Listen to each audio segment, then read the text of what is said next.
Happy 245th birthday, America. Today is July 4th here in the US, and we celebrate the independence of this great country and how we got here.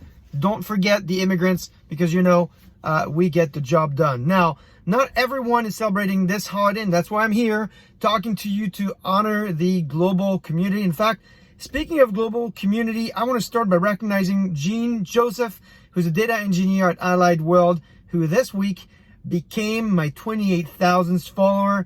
So thank you, Jean, and welcome to the top 5 data, AI, and analytics post of the week. This is the 99th edition of the Data-Driven Carcast, the weekend update, where I review, highlight, and recap for you what's hot and what's not in the world of data. If you're new here, be sure to subscribe, comment, like, share, use, and abuse this content.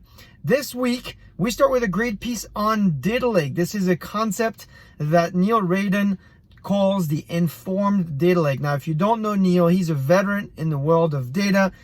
He put OLAP on the map back when he was writing for MicroStrategy. Now he's independent. He's onto this concept of the data lakes. What are they? Why they haven't worked for some, and why they are working great for others. He's got a lot to say. My favorite quote in his piece is, "Sooner or later, one has to pay the piper." It's a great piece about data movement and how you're supposed to structure data to make the most of it.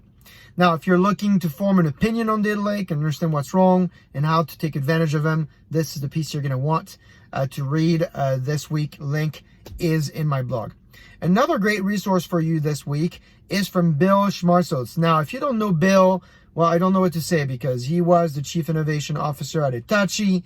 He was CTO at EMC. He ran analytics applications at Business Objects SAP, and he's also the author of several books on the topic of data. This week, he shares his findings from a survey he ran on LinkedIn on data organizations, how people are organizing their teams to take advantage of data. And his conclusion is pretty simple: data monetization is a waste of time if, and this is a big if you're not set up with the right organizational footprint to take advantage of it. Great piece. We've talked about this in the past, not just about the technology, but it's who the data group reports to, and how you're implementing your organization is really critical, especially when it comes to data sharing, data monetization. It's not just about having access to a data marketplace. This week, I also want to point you to a piece on data and AI governance.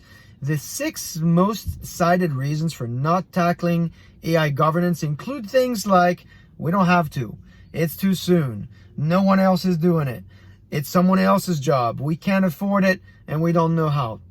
All these reasons are all collectively excuses, because the time for governance is now. And this piece from the World Economic Forum is a great way for you to get started. Again, take a look at the link in my blog if you're interested in governance and how to apply it and set your principles for data and AI governance. And then finally, before we close out, I want to send some special recognition to 3 people in the community. One is Alessandro. Alessandro just published his book on machine learning democratization. And I know that writing a book is a considerable endeavor. He's done a great job with the book. I'm putting links to my blog here to his book directly. The blog in the book is about machine learning at scale and machine learning as part of BigQuery. So if you're a technologist, you're going to want to take a look at that book. Second is Matt Aslett. If you don't know Matt, he used to work at 451 now. 451 has been sold to SP Global Market Intelligence, so he's there now. He is hiring for senior research analyst. If you're interested in getting involved in this space, Matt is one of the best analysts that I know. I've worked with him and his team and Krishna and others for many, many years, and these guys do a really great job diving into technology and being fair. And so if you want to learn how to do that, reach out to Matt. This looks like a great gig. And then finally, Leah, who this week pulled an amazing solution.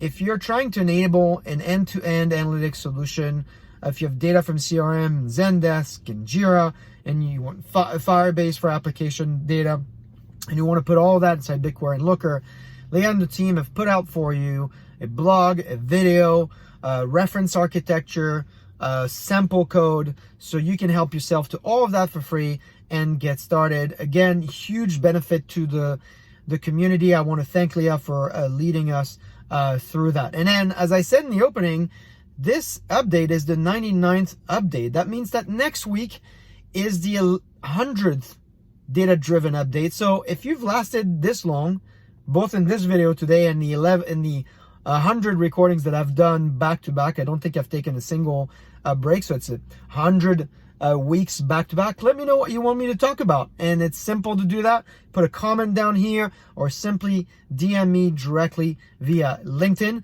That's it for this week. I hope this is going to help you start a great, powerful week. I will see you next week.